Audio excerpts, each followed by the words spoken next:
Meus irmãos, bom dia a todos, sejam todos muito bem-vindos à transmissão, ao nosso estudo pela Casa Centro Espírita Miguel Arcanjo. É com muita alegria que estamos aqui, agradecemos aqueles que estão sintonizados conosco online, aqueles que estão presentes também na Casa Espírita. E antes de fazermos a nossa prece inicial, gostaríamos de agradecer muito o convite da direção da casa, da nossa irmã Verônica, o nosso amigo Braulio, que cantou uma música aqui nos estúdios, enquanto a gente estava no estúdio aqui, que preparou praticamente o ambiente, né, o estado psíquico para fazermos o estudo hoje. E como é bom, né, meus irmãos? Como é bom quando estamos estudando a mensagem de Jesus através dos benfeitores espirituais. Como é bom reunirmos essa família espiritual que nos alegra tanto. Esses amigos que, mesmo distante geograficamente, continuamos unidos na mesma vibração do ideal da doutrina espírita, do ideal do Evangelho de Jesus. Então, agradecemos, mais uma vez, a oportunidade de estarmos aqui para refletirmos um pouco e vamos fazer a nossa prece inicial para depois adentrarmos no estudo do dia de hoje. Então, elevamos os nossos pensamentos.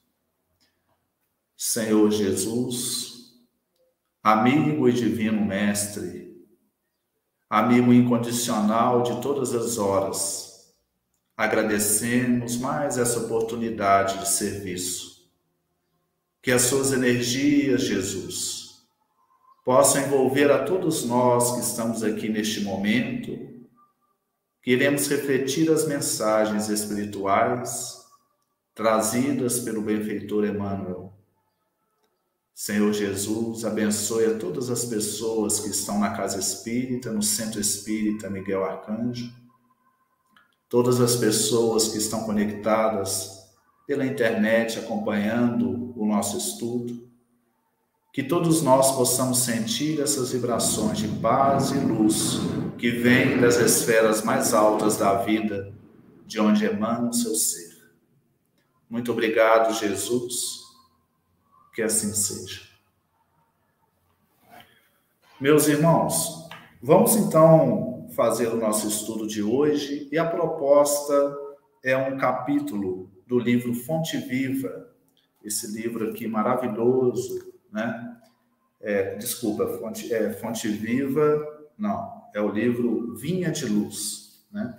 Livro Vinha de Luz, porque na verdade são vários livros dessa coleção, né? Nós temos o Vinha de Luz, nós temos o Fonte Viva, o Pão Nosso, né?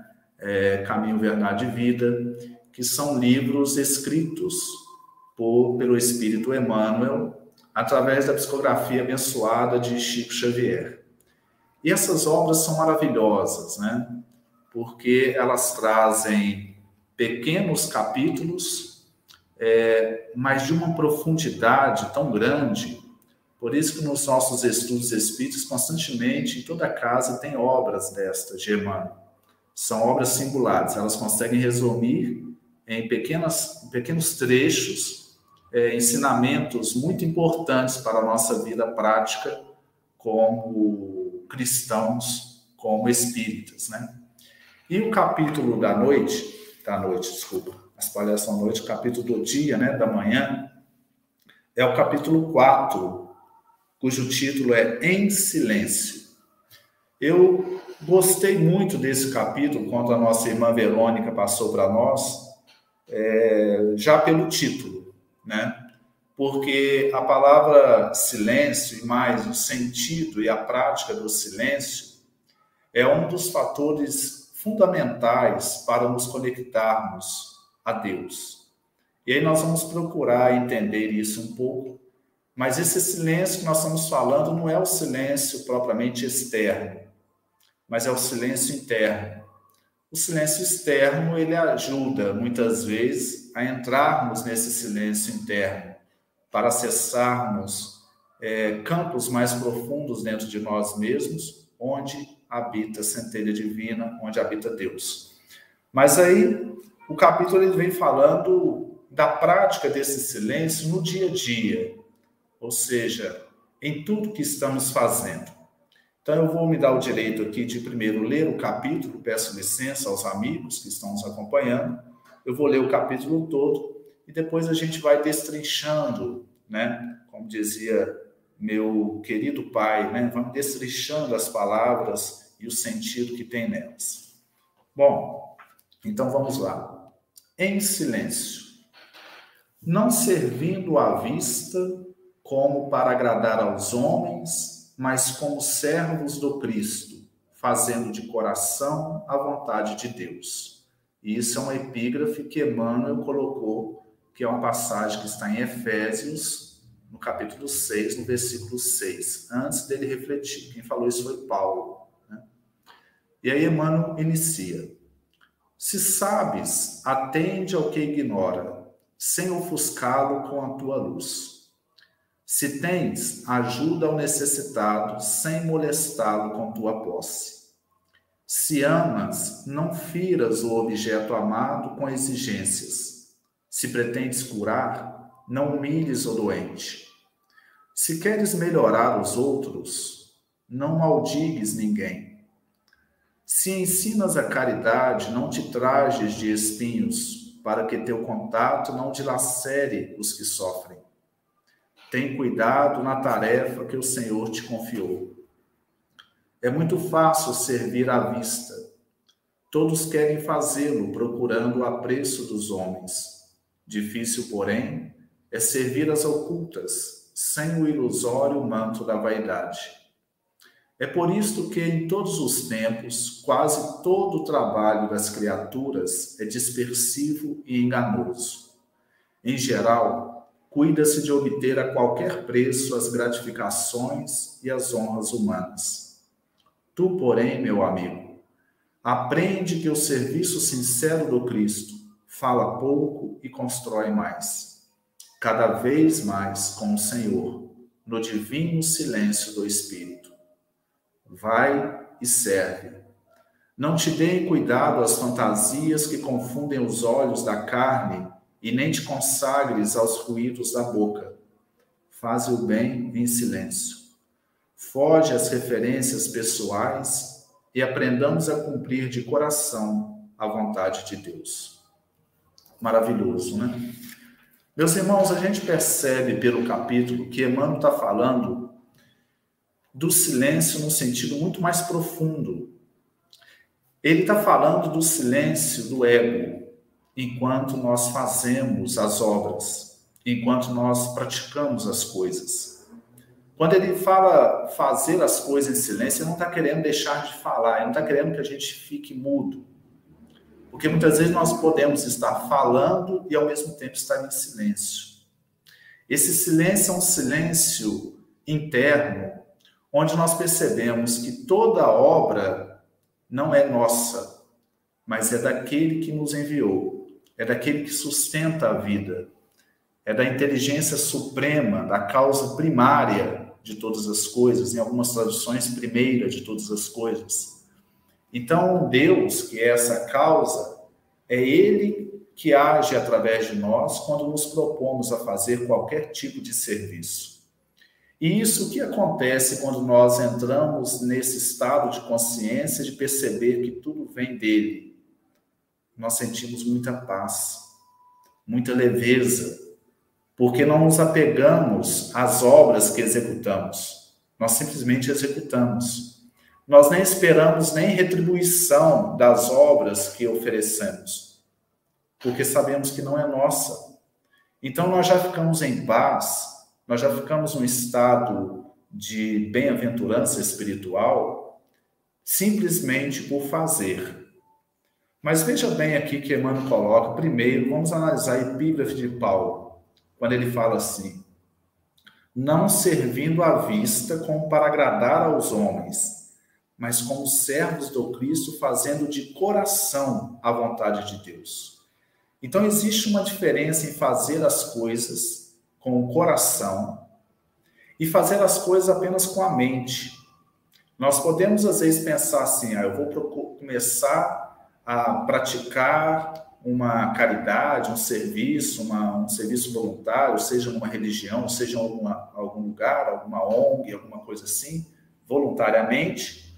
Se eu estiver raciocinando com a mente apenas, eu vou pensar que eu vou fazer aquilo para ter alguma coisa de retorno.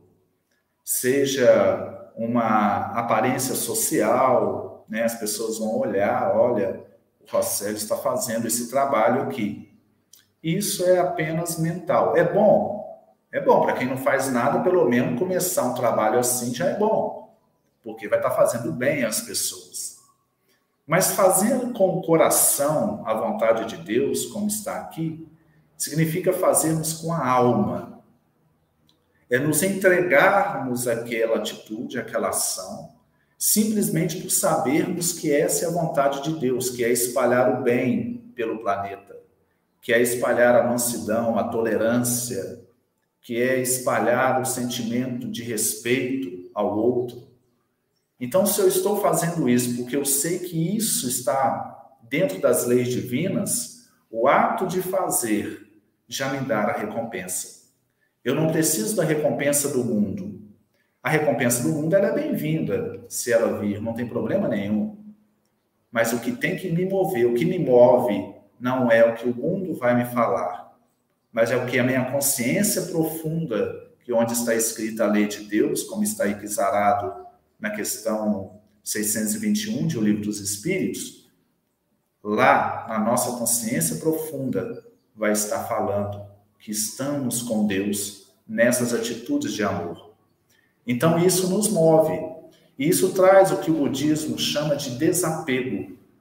Desapego das coisas do mundo, porque nós já estamos colocando nosso coração naquilo que é mais profundo, naquilo que é eterno.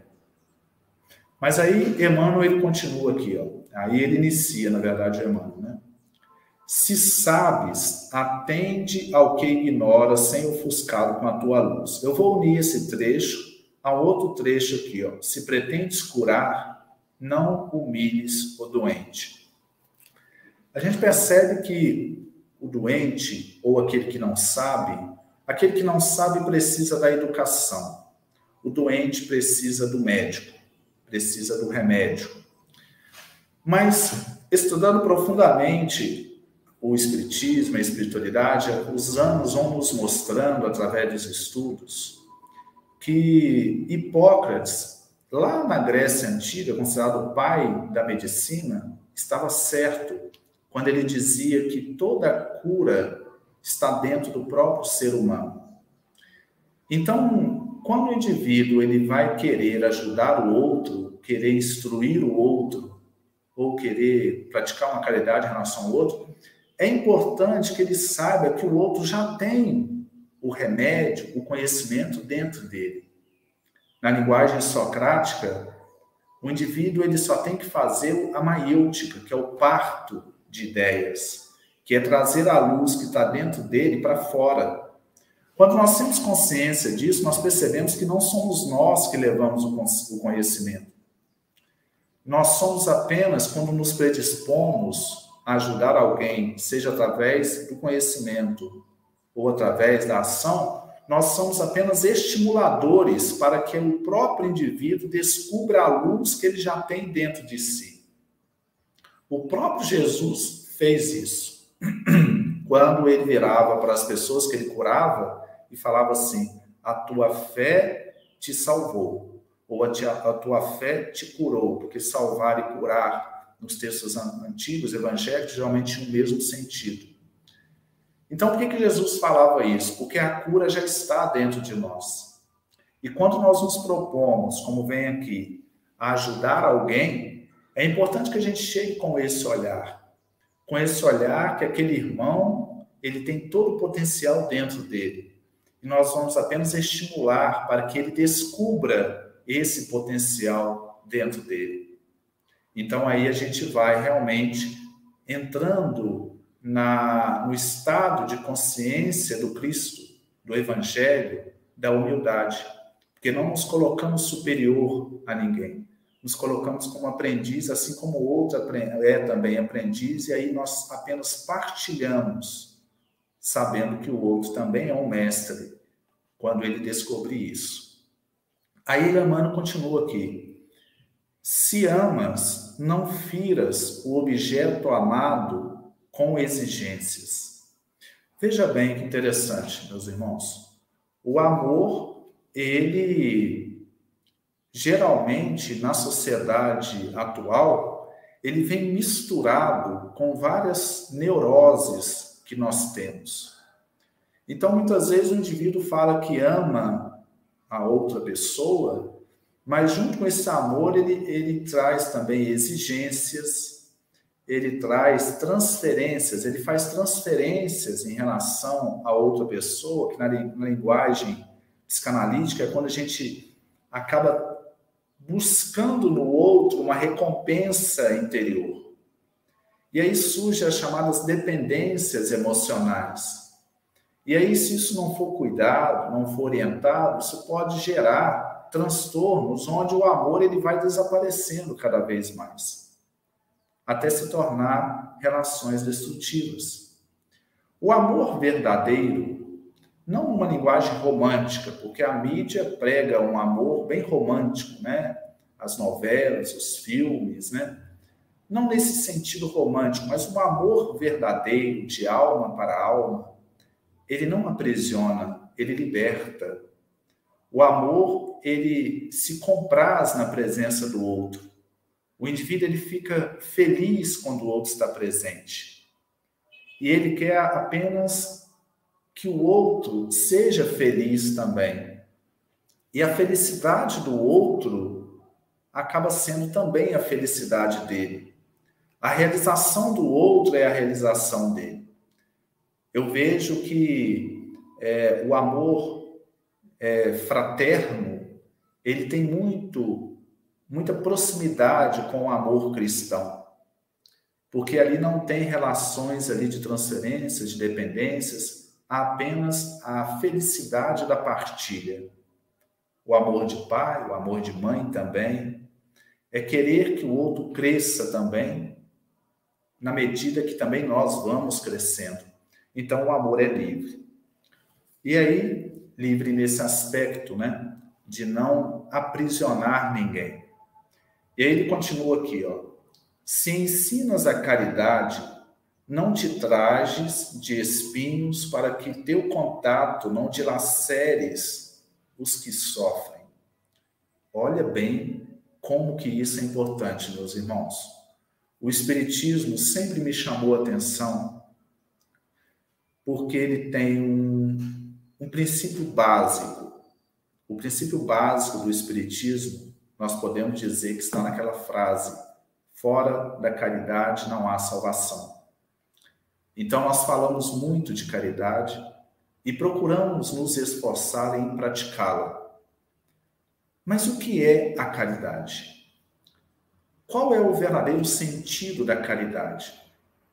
Então, como ele vem falando aqui, se a gente está disposto a fazer a caridade, é importante nós não nos trajarmos de espinhos, porque para que o contato nosso não dilacere os que sofrem. O que adianta eu levar, às vezes, um pão, uma comida para alguém que está passando fome, com um olhar de superioridade, humilhando aquele que está recebendo? Juntamente com essa comida, que é um gesto muito importante, é importante também que eu leve a compaixão, a vibração. A caridade, ela não se faz apenas através das palavras e das ações, mas ela se faz também através das nossas vibrações, quando entramos em contato com o outro. E essas vibrações o outro sente, porque ela emana da gente quando há compaixão, quando há amor de verdade. Então você olha nos olhos do outro e o outro lê nos seus olhos o seguinte: você, meu irmão, eu estou aqui para te ajudar nesse momento difícil, mas você vai se reerguer, porque tem todo o potencial também. Então a gente percebe que a caridade ela é muito mais do que apenas dar o pão, dar o agasalho, dar o remédio, que são importantes também, muito importantes. Mas a caridade tem que ser um transbordar de si mesmo ao encontro do outro. É a gente realmente procurar exercitar dentro da nossa alma, do nosso coração, o sentimento de amor, ágape, o amor fraterno, o sentimento de compaixão, de perceber que o outro é nossa família também. Não importa se ele é de outra nacionalidade, se ele é chinês, se ele é japonês, se ele é africano, se ele é italiano, inglês. É nosso irmão em humanidade. Não importa a raça dele, se é branco, se é preto, se é amarelo, se é índio, é nosso irmão em humanidade. Não importa a classe social, se é instruído, se não é desenvolver esse estado de compaixão que a gente percebe que grandes seres que passaram por aqui desenvolveram. Como Madre Teresa de Calcutá, por exemplo, quando ela estava lá na Índia, em Calcutá, tratando daqueles doentes, e o movimento foi crescendo, crescendo, crescendo, e cada vez ela atendendo mais pessoas, junto com a equipe, que foi aumentando, as pessoas de lá começaram a ficar preocupadas, porque todas não eram cristãos, aquela comunidade era hindu, e a Madre Teresa de Calcutá, uma cristã, e eles começaram a desconfiar que ela estava ali querendo converter as pessoas. E chegaram perto dela e falaram: Madre, qual é a sua religião? E ela falou: a minha religião é o amor. Olha bem que coisa grandiosa. A minha religião é o amor. Então, se queremos levar uma mensagem da religião que nós professamos, é importante que levemos a mensagem do amor, porque essa é a maior mensagem de todas. João Evangelista diz que Deus é amor. Então a gente percebe, meus irmãos, como é importante sabermos que a caridade, ela vai muito além das palavras e até dos atos. Ela tem um conjunto, ela é tudo isso. Uma oração que a gente faz por alguém é uma caridade também. Uma vibração. Algumas pessoas chegavam perto de Chico Xavier e sem Chico Xavier dar uma palavra, as pessoas começavam a chorar. Olha bem, o que acontecia ali? Acontecia que naquele momento Chico emanava uma energia em volta dele que desbloqueava as resistências do ego das outras pessoas e as pessoas se sentiam em paz. E isso trazia emoção. Então, a caridade pode se fazer de várias formas. Nosso irmão Braulio fez uma caridade comigo aqui antes da reunião, porque eu gosto muito de ouvi-lo tocar, cantar, e ele aqui no estúdio aqui começou a tocar uma música, cantar uma música maravilhosa, que eu adoro uma música do Roberto Carlos, né? Me parece que essa música se chama O Homem. Um certo dia um homem esteve aqui. Essa música é linda, né? Ela sensibiliza. E ele tocando aqui nos estúdios, antes de começarmos a gravar, mesmo estando assim um som não tão claro, mas aquilo veio uma vibração ali. Gente, mas que coisa boa. A preparação do estudo aconteceu aqui agora, online. Foi uma caridade que o irmão fez. Então nós podemos fazer o bem de várias formas, e é importante que a gente perceba isso. Às vezes na rua alguém vai, para com você, uma conversa positiva, às vezes dura 5 minutos, você sai feliz, você sai alegre. O irmão fez uma caridade, um abraço, um olhar. Então a caridade emana do nosso ser. Na verdade, quando nós encontramos o amor no nosso coração, através da conexão espiritual, através da conexão com o ser profundo, automaticamente tudo que fizermos vai emanar de alguma forma esse perfume do bem. Então é por aí, o trabalho é por aí. Mas aí vamos aqui, Emmanuel continua no trecho. Tem cuidado na tarefa que o Senhor te confiou. Olha que coisa maravilhosa. O que ele quer dizer com isso, meus irmãos? Quando a gente fala tem cuidado na tarefa, quando ele fala tem cuidado, ele está querendo falar para nós desempenharmos cada ação com carinho, com atenção, como se cada atitude na nossa vida fosse sagrada, e é. Mas é cada uma mesmo. Porque qual é a tarefa que Deus nos confiou? não é só de estarmos, de repente, numa tribuna espírita falando, ou aplicando passe, ou numa reunião mediúnica, ou no trabalho de assistência social. Essas são tarefas maravilhosas, é a base que nos sustenta para a gente poder prosseguir evoluindo. Mas a tarefa que Deus nos confiou é a tarefa de, desde de manhã, ao que nós abrimos os olhos, até a noite, tudo que nós fazemos na nossa vida. Mesmo escovar um dente, tomar um café, ir buscar um pão na padaria, fazer uma caminhada, trabalhar, dirigir um carro. Qualquer coisa que nós fazemos é obra do Senhor, desde que nós estejamos fazendo com amor. Então aí a palavra sacrifício, que nós às vezes ouvimos muito nos meios religiosos, o cristão se sacrifica pelo ideal, se sacrifica pelo Senhor. O que é, etimologicamente, o sentido da palavra sacrifício? Ela vem de sacro ofício, significa ofício sagrado, trabalho sagrado. Toda vez que nós desempenhamos uma tarefa de forma sagrada, encarando essa tarefa como algo sagrado, nós estamos desempenhando de acordo com o que Deus quer. Nós estamos fazendo a nossa obra, nós estamos correspondendo com a expectativa do nosso Pai, simplesmente porque estamos fazendo com cuidado, com carinho. Uma pessoa que vai plantar uma horta, por exemplo, cuida daquela horta que depois vai servir de alimento para alguém, sustentar alguém. Então a pessoa planta com carinho, com cuidado, com atenção, a alface, a couve. Isso é um trabalho sagrado, é uma obra do Senhor. Quando nós paramos em algum lugar e alguém nos pede a atenção para conversar alguma coisa, e nós damos atenção de verdade para a pessoa, porque as pessoas não estão conseguindo dar atenção hoje em dia, né? Mas naquele momento a gente dá atenção para a pessoa e fala para ela, pode falar que eu estou aqui para te ouvir. E a gente observa realmente aquele ser, permite que ele se expresse, permite que ele seja quem é. Isso é um ato de caridade muito grande, por sinal. A pessoa vai se sentir útil, a pessoa vai se sentir olhada, reconhecida no que ela tem para falar.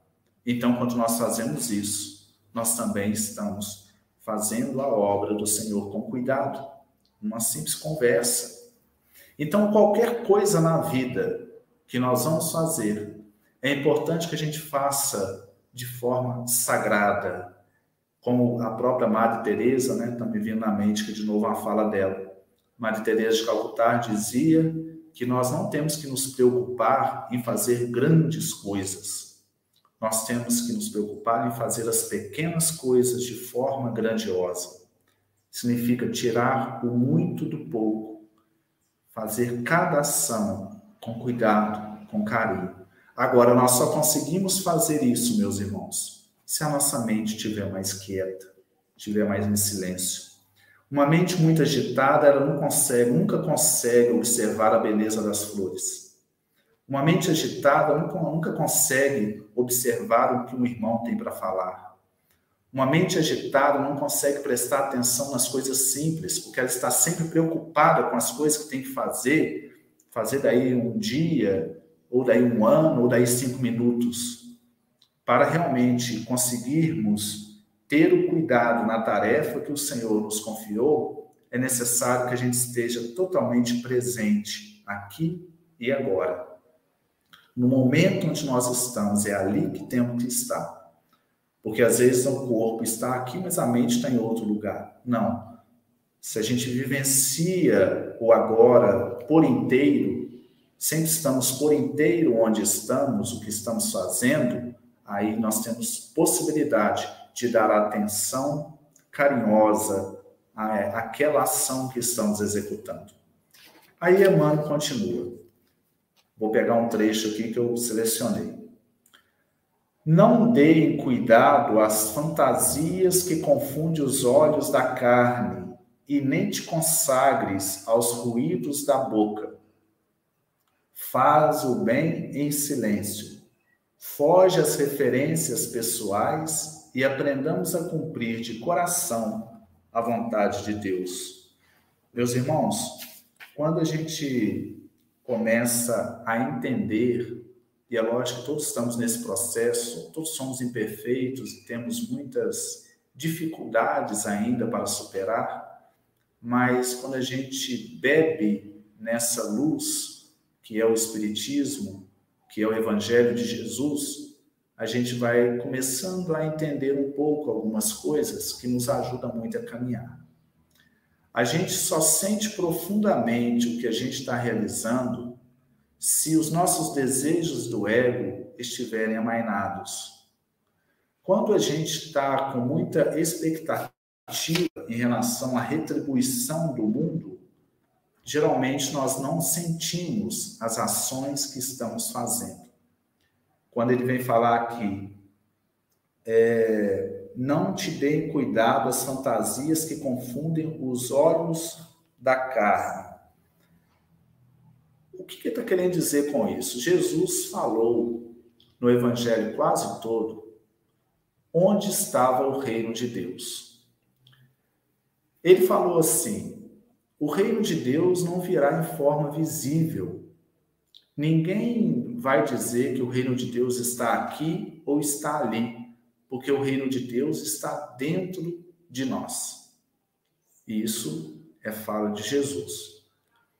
Então, se o reino de Deus está dentro de nós, por que nós colocamos sempre o nosso coração naquilo que é externo a nós?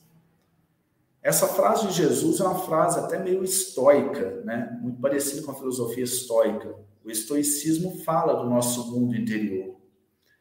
O nosso mundo interior são os tipos de pensamentos que cultivamos no dia a dia. São o tipo de emoções que vivenciamos no dia a dia.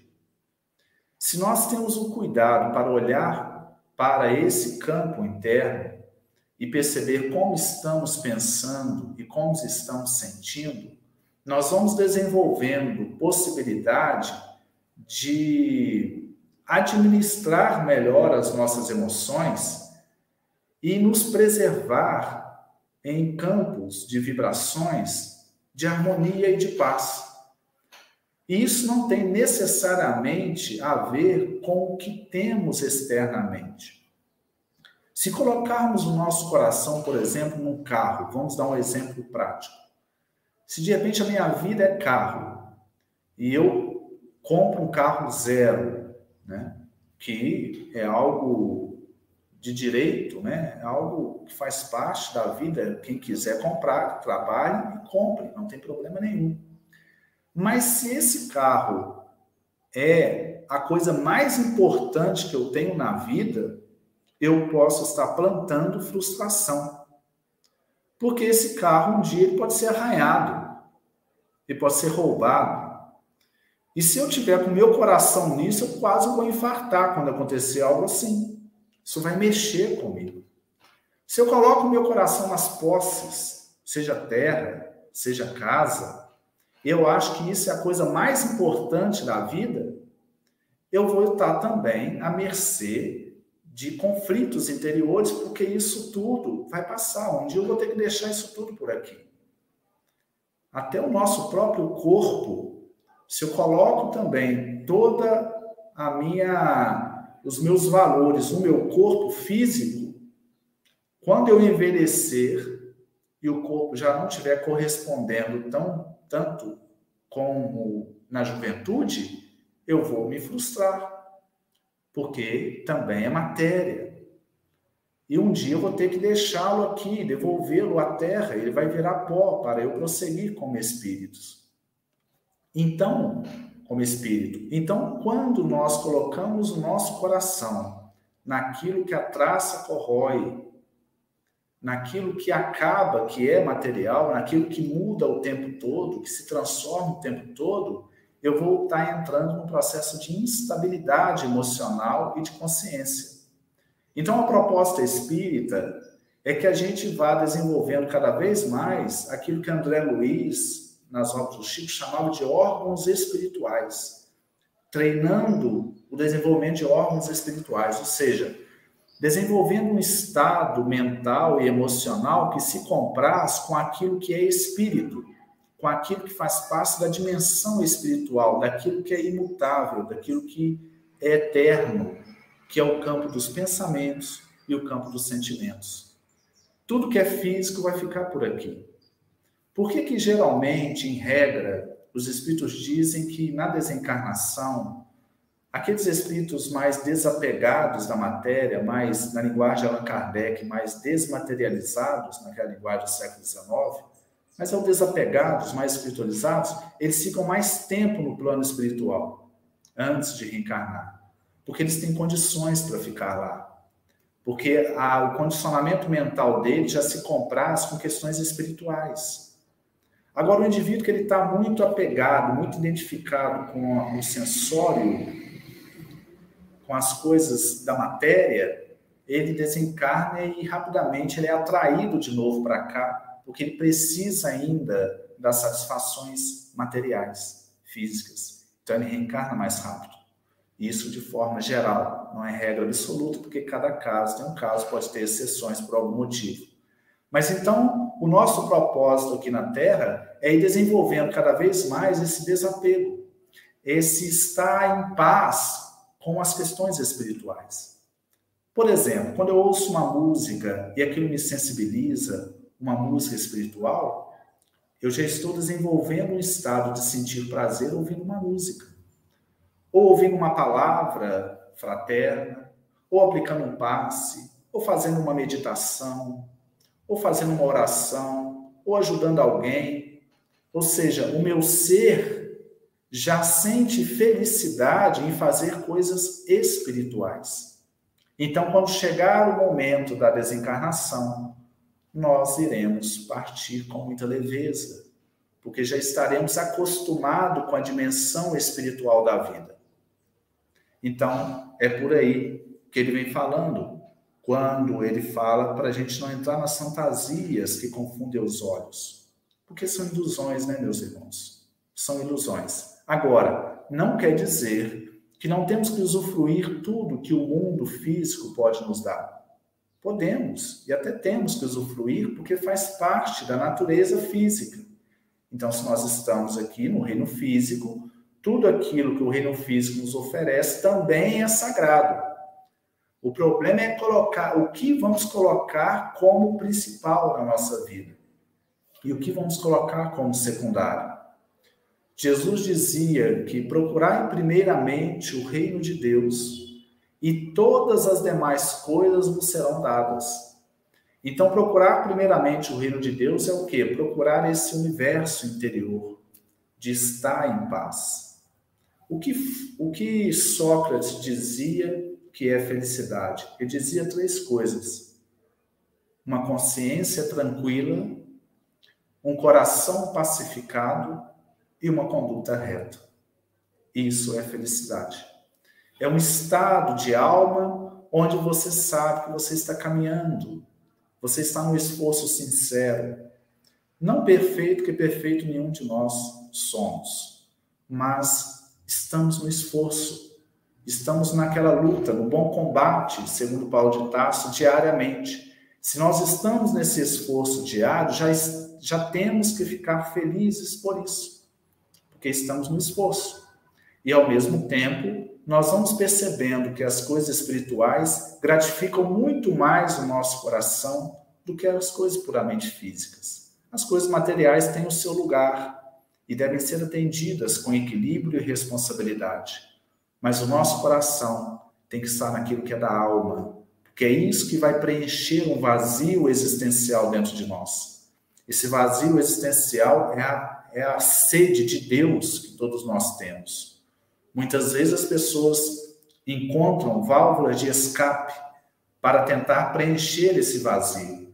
Isso pode ser as drogas, as bebidas alcoólicas, pode ser os vícios de variados porte, jogos. A internet, então, tem ocupado um espaço muito grande na vida.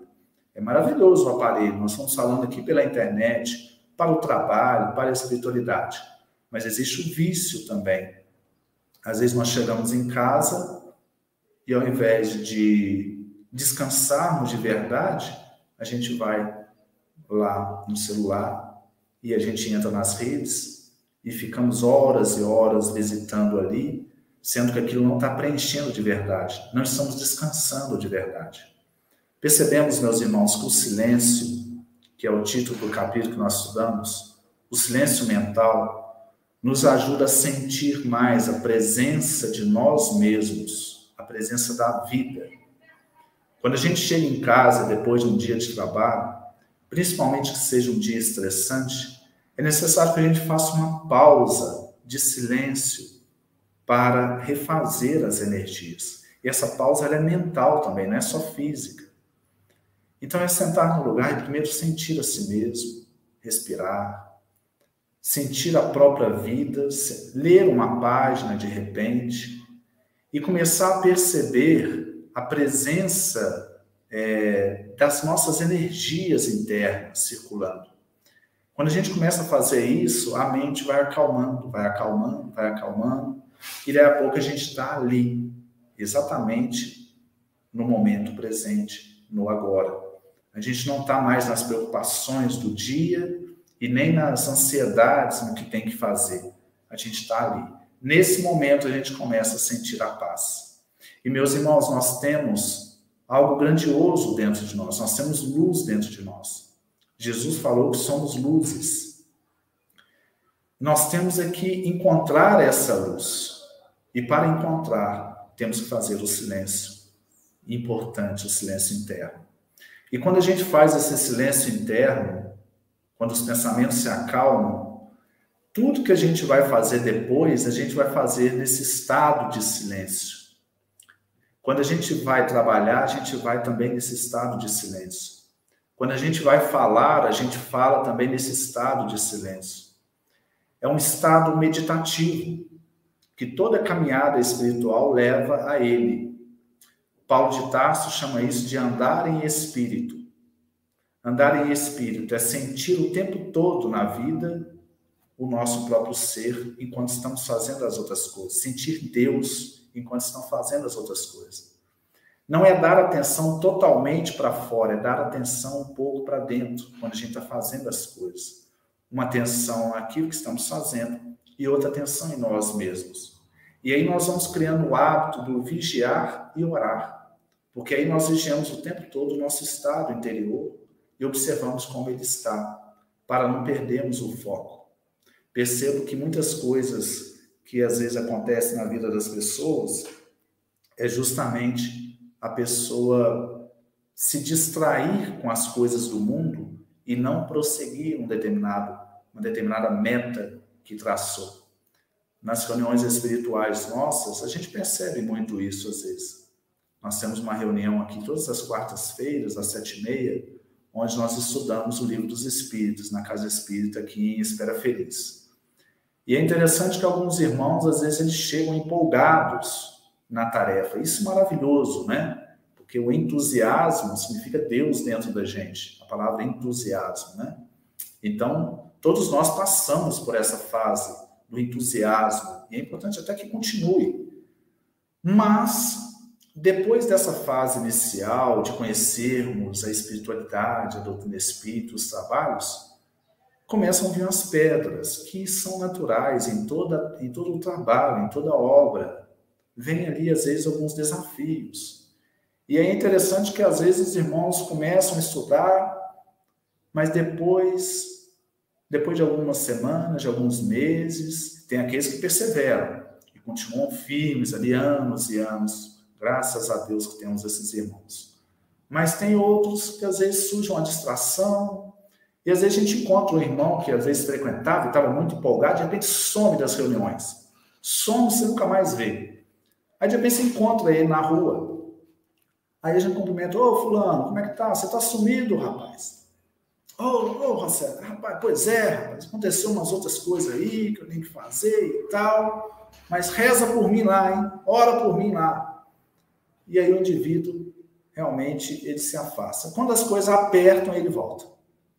Quando a dor chega, aí ele vai buscar novamente. E aí esse é um processo natural, todos nós estamos nesse processo. Vai e volta, até que chega um momento que o indivíduo assume as rédeas da própria vida e realmente a pessoa caminha de forma retilínea no caminho espiritual, no trabalho espiritual. Então isso é natural, né? Todos nós que estamos no trabalho espiritual estamos porque somos necessitados também de estar ali.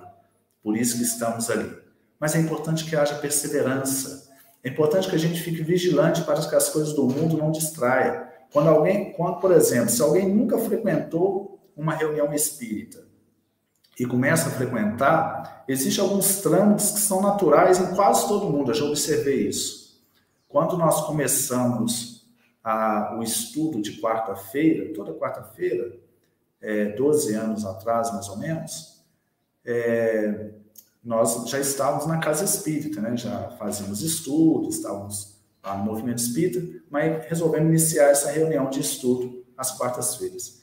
E é interessante que nas primeiras semanas, quando ia dando aquele horário da reunião, acontecia um monte de coisa para impedir a nossa ida para a reunião. Então, era uma visita que chegava, era um compromisso, às vezes até uma preguiça, um sono, outras coisas. E a gente percebeu isso durante um bom tempo. Sempre alguma coisa naquele dia acontece para poder não deixar a pessoa ir naquele propósito. E aí nós fomos perseverando, fomos, até que chegou um momento que isso não aconteça mais.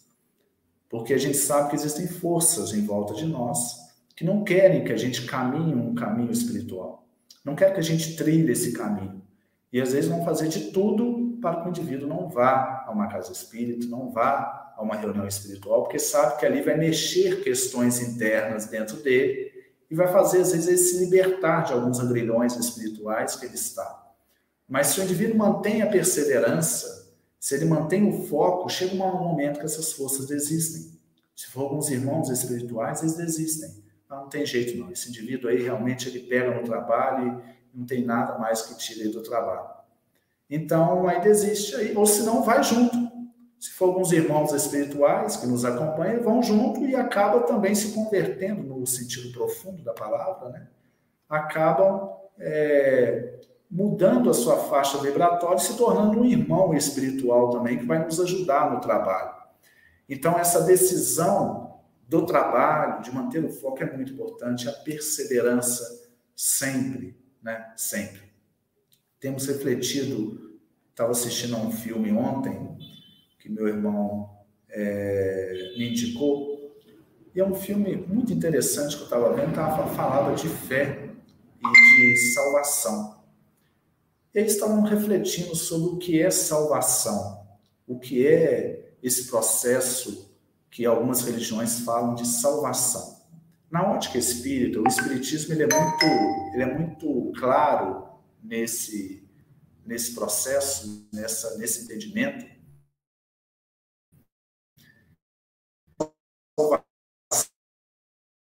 Falamos em Jesus, apenas falarmos que nós estamos numa determinada orientação religiosa, nos dizemos cristãos, mas é aquele indivíduo que vive lá na África ou vive lá na Índia, onde a religião dominante às vezes não é o cristianismo, às vezes é o hinduísmo ou o islamismo.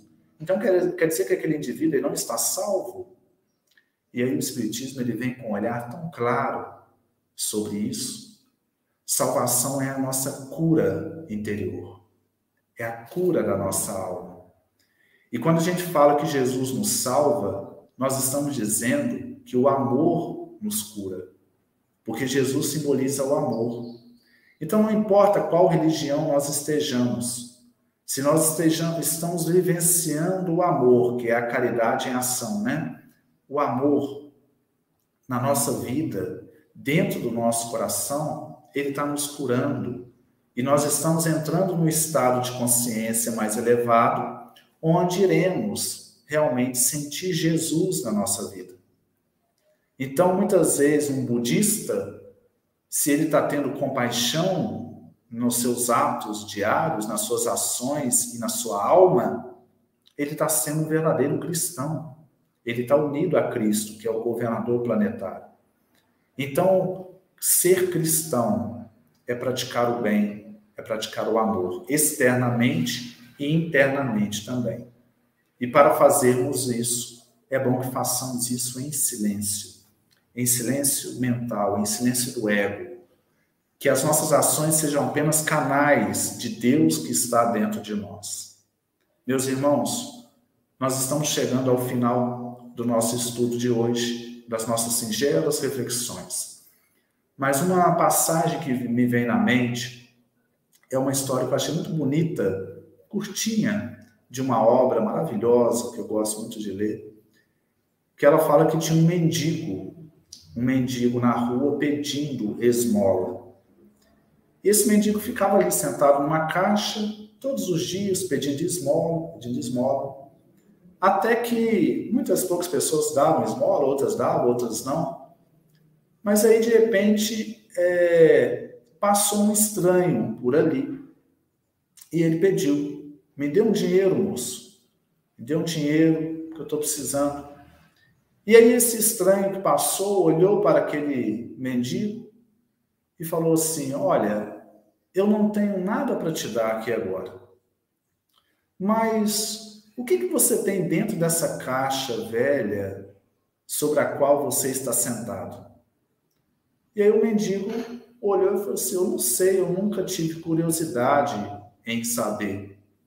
Aí o estranho pegou e reforçou, falou: se eu fosse você, eu olhava, o que você tem dentro dessa caixa velha que você está sentado aí? O mendigo falou: eu estou sentado aqui há anos em cima dessa caixa, mas eu não sei realmente o que está. E o estranho ainda reforçou. Disse: olhe o que você tem dentro dessa caixa sobre a qual você está sentado. E foi embora o estranho. De repente, o indivíduo ele vai olhar o que tem dentro da caixa. E às vezes ele tem que fazer um pouco de força para abrir a caixa, que estava pregada e tal. Ele fez uma força lá e abriu a caixa. Quando ele olhou, a caixa estava cheia de ouro dentro. Tinha milhões e milhões ali dentro em forma de ouro.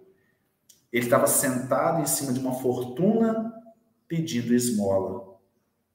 Na nossa vida, meus irmãos, enquanto nós não encontramos Jesus, enquanto nós não encontramos a mensagem luminífera dele de amor, nós somos como mendigos, que estamos mendigando felicidade, quando a felicidade já está não dentro de uma caixa, mas dentro de nós mesmos.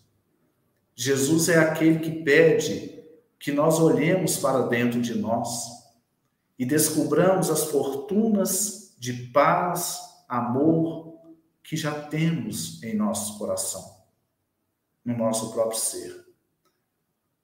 Ele é aquele estranho, muitas vezes para nós, que ainda somos mendigos espirituais, que pede que nós olhemos para o nosso próprio ser, para o nosso mundo interior. E quando a gente faz esse olhar, quando a gente faz essa viagem para dentro, que no Livro dos Espíritos está lá, na questão 919, o meio prático para evoluirmos, na minha linguagem, quando Allan Kardec pergunta, ele fala: conhece-te a ti mesmo. É o autoconhecimento. O autoconhecimento é voltarmos para nós mesmos e perceber que somos almas imortais, que já temos toda a paz que almejamos ter, que nós já temos dentro de nós, aqui e agora. Basta que acalmemos as nossas emoções, os nossos pensamentos, que olhemos para a nossa real natureza, que é espiritual. Nós somos filhos de Deus, e como filhos de Deus, nós temos a genética do Pai em nós. Então, nós temos Deus dentro de nós. Então, essa energia interna, que é a presença de Deus dentro de nós, já nos traz completude. Não precisamos ser perfeitos, mas que sejamos completos, que sintamos essa completude. Então, esse estado de silêncio interno, mesmo quando estamos fazendo as coisas, é que nos ajuda a sentir Deus na nossa vida e automaticamente a sentir paz na nossa vida. Essa é a nossa singela análise desse capítulo de Emmanuel, quando ele fala em silêncio, que possamos fazer tudo, a obra do amor e da caridade, em silêncio, nesse aspecto profundo da palavra. Meus irmãos, faltando 5 minutos, para finalizarmos o nosso estudo, nós vamos fazer uma prece final, como orientado pela nossa irmã Verônica. Desde já, agradeço muito a presença daqueles que estão conosco, vibratoriamente, mesmo à distância. Agradecemos muito o convite fraterno dos amigos de Tombos, e que possamos prosseguir nesse trabalho com Jesus, que possamos prosseguir nesses laços que nos unem nesse mesmo sentimento de amor fraterno, de companheirismo, de trabalho. Vamos orar então, meus irmãos. Senhor Deus, Pai de infinita bondade e misericórdia, agradecemos, Senhor, a oportunidade que tivemos aqui nestes singelos momentos, nesse domingo pela manhã, de refletirmos mais um pouco sobre o Evangelho de Jesus, através das palavras do benfeitor espiritual, Emmanuel, que veio orientar o trabalho dessa luz que teve encarnado aqui, chamado Chico Xavier. Que possamos, Senhor, nos inspirar nesse exemplo de vida e de amor e fazermos os nossos trabalhos, mesmo que mínimos, muito singelos ainda, devido à nossa pouca evolução espiritual, mas ao mesmo tempo, Senhor, profundamente significativos para o nosso coração e para a nossa mente. E acreditamos que quando fazemos o trabalho com o cuidado devido, com o valor que ele merece, nós tocamos os corações daqueles que nos ouvem, naqueles que estão conosco. E nessa rede que vai se unindo, nesse Evangelho vivo, começamos a sentir o reino do Senhor em nosso íntimo. Jesus, amigo de sempre, que o Senhor possa sempre estar conosco, que o seu Evangelho possa sempre orientar as nossas vidas e as nossas ações. Abençoe a todos nós, Senhor. Abençoe os nossos lares, os nossos familiares. Abençoe a Casa Espírita de Tombos, a nossa Casa Espírita de Espera Feliz. Abençoe a todas as casas espíritas do planeta e a todos os templos religiosos sérios que ajudam as pessoas a caminharem em direção a Deus. Prossiga conosco, hoje e sempre, que assim seja. Meus irmãos, muito obrigado mais uma vez. Fiquemos todos em paz. Que a mensagem de Jesus possa estar sempre viva em nós. Um abraço a todos. Fiquem com Deus. Vamos sinalizando por aqui.